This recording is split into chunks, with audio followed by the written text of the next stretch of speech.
Hubo un día en tu vida, quizás ya pasó, quizás está llegando, en que todo lo que construiste se cayó de golpe. Y lo primero que hiciste fue buscar a quién culpar. Eso es exactamente lo que vamos a hablar hoy. Porque hay algo que nadie te dice cuando tu vida se derrumba. No en los libros de autoayuda, no en los videos motivacionales, no en las conversaciones de sobremesa donde todos opinan sobre lo que te pasó. Hay algo que está justo debajo de ese colapso, algo que tú ya sabías, que siempre supiste, y que elegiste conscientemente no ver. No te estoy juzgando, te estoy describiendo, porque lo que estás a punto de escuchar no es una lección sobre el fracaso, es algo más incómodo que eso. Es un espejo, y los espejos no mienten, aunque a veces preferiríamos que lo hicieran. Quédate, porque lo que viene a continuación puede ser la conversación más honesta que hayas tenido en mucho tiempo.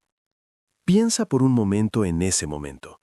No el colapso en sí, lo que vino antes. Las señales que ignoraste, la conversación que evitaste, el malestar que sentiste un domingo por la noche y que bautizaste como cansancio, porque era más fácil que llamarlo por su nombre real. La voz pequeña que apareció más de una vez, en la ducha, en el tráfico, en esos 5 minutos antes de quedarte dormido, diciéndote que algo no estaba bien. ¿La recuerdas? Claro que sí, todos la recuerdan. El problema no es que esa voz no hablara, el problema es que tú aprendiste a vivir con el volumen bajado. Y no es que seas cobarde, no es que seas descuidado, es que seguir era más fácil que parar. Ajustar parecía menos aterrador que reconstruir. Y el ser humano, tú, yo, todos, tiene una capacidad extraordinaria para funcionar con normalidad mientras ignora exactamente lo que sabe que es verdad. Lo llaman adaptación, lo llaman resiliencia.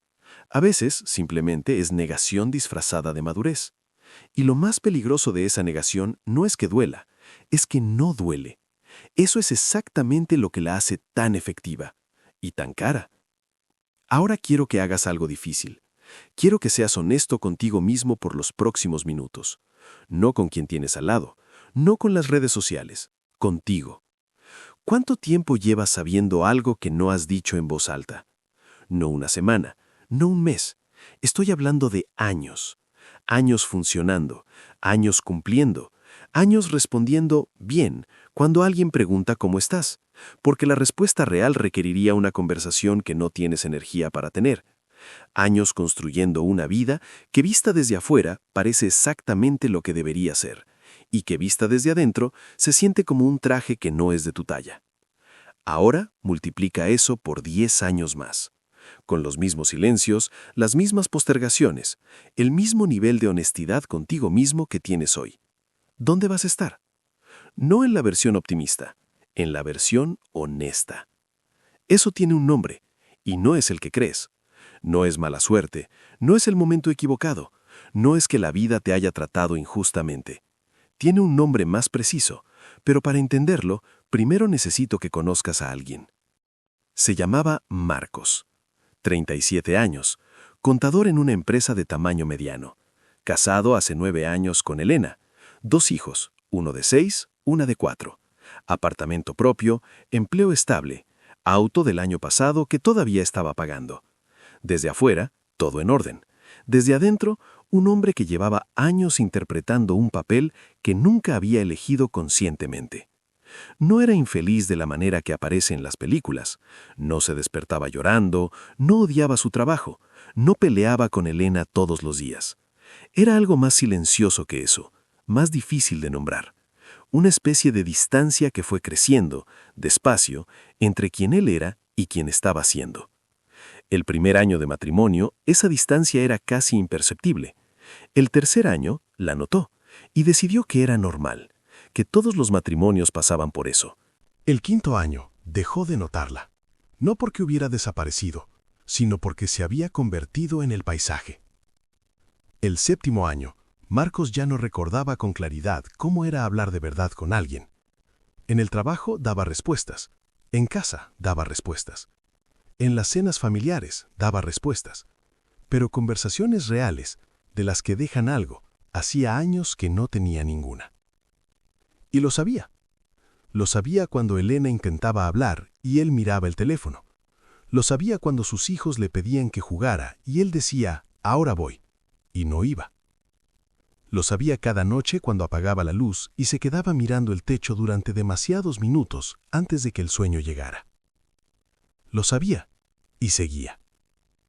Hasta un martes por la noche, un martes completamente ordinario, sin ninguna razón especial para ser diferente a los demás, en que Elena entró a la sala con una maleta pequeña en la mano.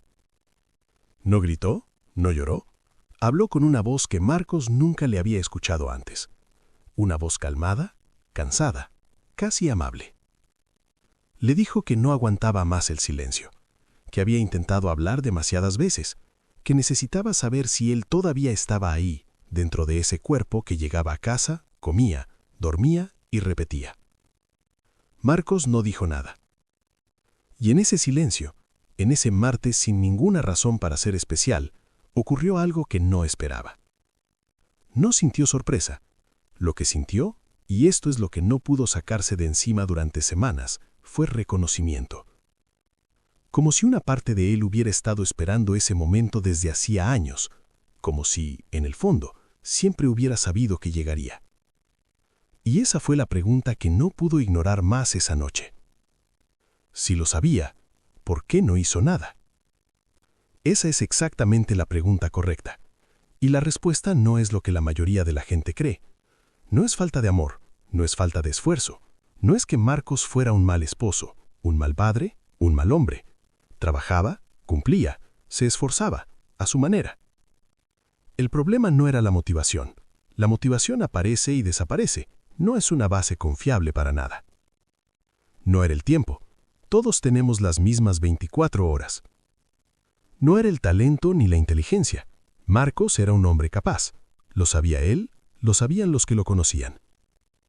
El problema era algo más preciso, algo que los psicólogos llaman en sus términos técnicos negación funcional, pero que en la vida real se ve así. La capacidad de seguir funcionando, trabajando, sonriendo, cumpliendo, mientras ignoras activamente todo lo que sabes que es verdad. No es locura, no es debilidad. Es un mecanismo que el cerebro humano desarrolló para sobrevivir situaciones de amenaza. El problema es cuando ese mecanismo se vuelve permanente, cuando ya no es una respuesta de emergencia, sino un estilo de vida. Y aquí está lo que nadie te dice en voz alta. La negación funcional no se siente como negación, se siente como pragmatismo, se siente como madurez, se siente como estoy manejando las cosas, se siente como no hacer drama innecesario. Por eso es tan difícil de ver desde adentro. No eres la persona que no sabe lo que tiene que hacer, sabes, siempre has sabido. Eres la persona que encontró demasiadas formas de no hacerlo sin tener que llamarlo cobardía. Y eso específico, es lo que cobra factura, no de golpe, despacio, en cuotas pequeñas, todos los días, hasta que un martes cualquiera alguien pone una maleta en la sala, o te llaman de la empresa para decirte que tu posición fue eliminada, o el médico te dice algo que no esperabas escuchar. O simplemente te miras al espejo una mañana y no reconoces quién te devuelve la mirada. El colapso no llegó de la nada. Llegó puntual después de años de avisos que elegiste no atender. Eso es lo que nunca quisiste ver. Ahora bien, aquí es donde la mayoría de los videos haría una pausa para decirte que no es tu culpa, que el sistema falló, que nadie te enseñó, que eres una víctima de tus circunstancias. Yo no voy a decirte eso. No porque sea mentira en todos los casos, sino porque esa narrativa, aunque a veces cómoda, te deja exactamente donde estás. Hay una forma de pensar diferente, y no requiere que hayas estudiado filosofía para entenderla. Requiere solo una cosa: honestidad radical sobre lo que depende de ti. Las personas que atraviesan un colapso y salen diferentes, no perfectas, no sin cicatrices, sino genuinamente diferentes, no son las que tuvieron menos pérdidas, son las que en algún momento, en medio del derrumbe, dejaron de preguntar ¿por qué me pasó esto? Y empezaron a preguntar ¿qué voy a hacer con esto ahora? No es un cambio de palabras, es un cambio de identidad. Hay personas que necesitan perder algo muy grande para despertar, y hay personas que eligen despertar antes de que eso pase. Tú puedes ser cualquiera de las dos. La diferencia no está en la inteligencia, está en la disposición a ver lo que ya sabes. No digas que vas a intentar ser más honesto contigo mismo. Eso es una tarea. Las tareas se posponen. Di, en cambio, que eres alguien que ve las cosas como son, no como le gustaría que fueran. Porque la persona que dice eso tiene que actuar distinto. No puede fingir que no vio lo que vio. No puede volver a bajar el volumen de esa voz. La identidad obliga donde la intención fracasa. Entonces, ¿qué se hace con todo esto? No te voy a dar una lista de 10 pasos. Te voy a dar 3 cosas concretas. Cosas que puedes hacer hoy, no mañana, hoy. La primera, nombra en voz alta una verdad que estás evitando. No en un papel, no en una nota del celular. En voz alta, solo, en un cuarto. Porque la voz le da peso a lo que el pensamiento puede seguir ignorando. Cuando lo dices, cuando lo escuchas con tus propios oídos, se vuelve real de una forma distinta, y lo real no se puede seguir evitando con la misma facilidad. No tiene que ser una gran verdad, puede ser pequeña, puede ser incómoda, solo tiene que ser verdadera. La segunda, identifica ahora mismo un área de tu vida donde estás esperando que las cosas mejoren solas.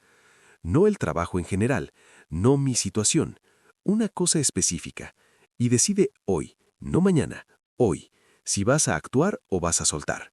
Porque las dos son opciones válidas. Lo que no es válido es seguir en el limbo, gastando energía en algo que ni estás trabajando ni estás cerrando. La tercera, dile a alguien en quien confíes algo que nunca le has dicho. No como terapia, no como catarsis dramática, como un acto deliberado de romper el silencio que alimenta la negación. Porque la negación funcional necesita de tu silencio para sobrevivir. Le quitas ese silencio y pierde fuerza. 3 cosas. Ninguna requiere dinero. Ninguna requiere condiciones especiales. Las 3 requieren solo una cosa, que decidas hoy ser alguien que ve. Marcos tardó varios meses en entender lo que esa noche de martes le estaba diciendo. No fue rápido, no fue limpio. Hubo conversaciones difíciles, algunas que no terminaron bien, otras que abrieron puertas que llevaban años cerradas con seguro. Pero hubo algo que cambió en él desde esa noche. No en sus hábitos, no en su rutina, no en el trabajo. Cambió en su manera de verse a sí mismo. Dejó de ser el hombre que manejaba las cosas callándose y se convirtió en el hombre que dice lo que ve aunque cueste. Ese cambio no resolvió todo, pero resolvió lo único que importaba resolver primero: la brecha entre quién era y quién estaba siendo. Cuando el tiempo se vuelve finito en tu conciencia, no como concepto abstracto, sino como realidad que sientes en el cuerpo, algo ocurre. Las excusas pierden peso, las distracciones pierden atractivo. Lo que postergabas porque ya habrá tiempo, empieza a verse distinto cuando entiendes, de verdad, que ese tiempo no está garantizado. No estás leyendo esto por casualidad. Algo en ti buscó esta conversación, algo en ti sabía que la necesitaba. Esa voz pequeña que mencioné al principio, la que bajaste el volumen durante tanto tiempo, no desapareció, está aquí, ahora mismo, mientras escuchas esto. La pregunta no es si puedes escucharla, la pregunta es si esta vez vas a elegir hacerlo.